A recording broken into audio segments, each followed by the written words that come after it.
Secrets of God's में मैं सिद्धार्थ ब्रह्मभट्ट आप सभी का एक बार फिर से स्वागत करता हूँ। और इस वीडियो में आपको ये बताऊंगा कि भगवान शिव का भांग के साथ क्या संबंध है। क्या भगवान शिव भांग पीते हैं या नहीं। तो इस वीडियो में आपको मैं प्रमाण के साथ ये बताऊंगा कि शिव जी को भांग चढ़ाना ठीक है या नहीं, क्योंकि बहुत सारे मंदिरों में शिव जी को भांग चढ़ाई जाती है।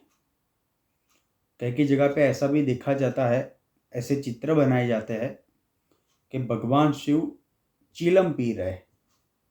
देखिए, ये शिव जी का नहीं बल्कि सनातन धर्म का भी बहुत बड़ा अपमान है कि किसी भी शास्त्र में ये नहीं लिखा कि शिव जी चिलम पीते थे।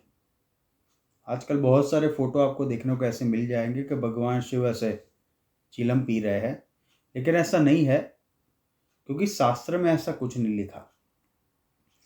देखिए, शिव जी को भांग का लेप किया जाता है, और ये इसलिए किया जाता है क्योंकि भांग बहुत ही ठंडी होती है। कभी भी भांग शिव जी को पीने के लिए अर्पित नहीं की जाती। शिव जी को उसका लेप लगाया जाता है क्योंकि उसकी प्रकृति ठंडी होती है। किसी भी शास्त्र, आप मुझे बताइए कौन से शास्त्र में ये लिखा है कि शिव जी भांग का सेवन करते हैं। शिव महापुराण, लिंग महापुराण, स्कंद पुराण, जितने भी पुराण है, जितने भी शास्त्र है, जितने भी आगम ग्रंथ है, आप बताइए कि कहाँ पे ऐसा लिखा है। देखिए, भांग एक नशीला पदार्थ है, और महाकाल मंदिर जो है उज्जैन महाकालेश्वर समेत बहुत सारे मंदिरों में उनका लेप लगाने की ये परंपरा रही है कि भांग का लेप शिवलिंग के ऊपर लगाया जाता है, क्योंकि ये एक परंपरा है और भांग की प्रकृति ठंडी है। मैं आपको पौराणिक कथा में पहले ले जाऊंगा कि शिवजी का अभिषेक मुख्य रूप से जल से होता है।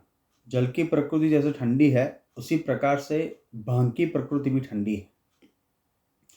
पौराणिक कथा की अगर बात करें तो भगवान शिव ने जब हलाहल विष पिया, समुद्र मंथन की कथा आपको पता होगी।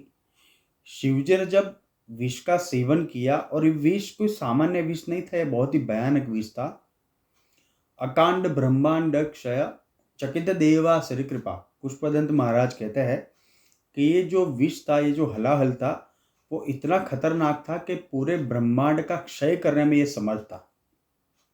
तो भगवान शिव ने जब ये हलाहल विष धारण किया, मतलब उन्होंने जब इसको पी लिया सबकी रक्षा के लिए, तो उनका शरीर नीला पड़ के तपने लगा। लेकिन शिव जी फिर भी शांत थे, वो अपनी मूल अवस्था में से शांत थे, क्योंकि जो पूरे ब्रह्मांड का रचयिता है, जो पालन करता है, जो ब्रह्मांड को अपने भ्रुकुटी के इशारे मात्र से उसका संहार करता है, वो शिव जी के ऊपर हलाहल विष का क्या प्रभाव पड़ेगा। शिव जी फिर भी शांत ही थे। लेकिन बहुत सारे देवता और अश्विनी कुमारों ने सेवा भाव से, यहाँ पे ध्यान रखिए कि देवताओं ने और अश्विनी कुमार ने एक सेवा भाव से शिव जी के ऊपर जलाभिषेक किया था, क्योंकि उनकी तपन थोड़ी सी शांत हो जाए। ये देवताओं का मानना था, वरना शिव जी तो पूरी तरह से शांत ही थे। देवताओं ने और अश्विनी कुमारों ने शिव जी की तपन को शांत करने के लिए उनके ऊपर जलाभिषेक किया, और उनको शांत करने के लिए बेलपत्र और धतूरा उनके ऊपर चढ़ाया। बेलपत्र, धतूरा, जल और दूध, ये सब मिलाकर उन्होंने शिवजी का लेप किया था, यानी कि शिवजी के ऊपर, उनके शरीर के ऊपर उन्होंने लेप किया था, क्योंकि उनकी एक सेवा भावना थी कि शिवजी का जो तपन है वो इससे शांत हो जाएगा। तभी से ये प्रथा चलने लगी कि शिवजी के ऊपर भांग चढ़ाई जाती है। एक बात हमेशा आप ध्यान में रखें, शिवजी कभी भी भांग पीते नहीं हैं। शिवजी के ऊपर भांग का लेप लगाया जाता है, क्योंकि भांग की प्रकृति ठंडी होती है। भांग को विजया औषधि भी कहते हैं। अभी हम देवी पुराण की बात करते हैं, यानी कि देवी भागवत की। देवी भागवत में एक कथा आती है, और एक कथा आती है कि जब भगवान शिव ने हलाहल विष का सेवन किया, उसके बाद आदि शक्ति प्रकट हुई। आदि शक्ति के निर्देशानुसार देवताओं ने बहुत सारी जड़ी बूटियां आदि शक्ति के कहने पर बेलपत्र, भांग, धतूरा, जल, दूध, ये सारी चीज शिवजी के मस्तक के ऊपर रखी, और बाद में उनका जलाभिषेक किया। तो इससे शिव जी की तपन थोड़ी सी शांत हो गई, ऐसा देवी भागवत पुराण में लिखा है।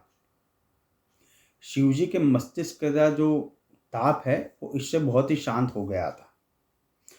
तो देवी के अनुसार विजया जो औषधि है, जिसको विजया का पौधा भी कहा जाता है, विजया यानी कि भांग जो शिव जी को चढ़ती है, तो उसका लेप भी आदिशक्ति के निर्देश अनुसार देवताओं ने लगाया था, ऐसा देवी भागवत में लिखा है। देखिए, रुद्राभिषेक का विज्ञान समझिए। रुद्राभिषेक का विज्ञान ये है कि जिन जिन चीज़ों से भगवान शिव का अभिषेक होता है, यानी कि रुद्राभिषेक होता है, वो सभी चीज़ें ब्रह्मांड की नकारात्मक ऊर्जाओं को शांत करती है। इसी प्रकार से शिव जी के ऊपर अलग अलग द्रव्य चढ़ाए जाते हैं जो नकारात्मकता को दूर करती है। ये बहुत बड़ा एक विज्ञान है ये।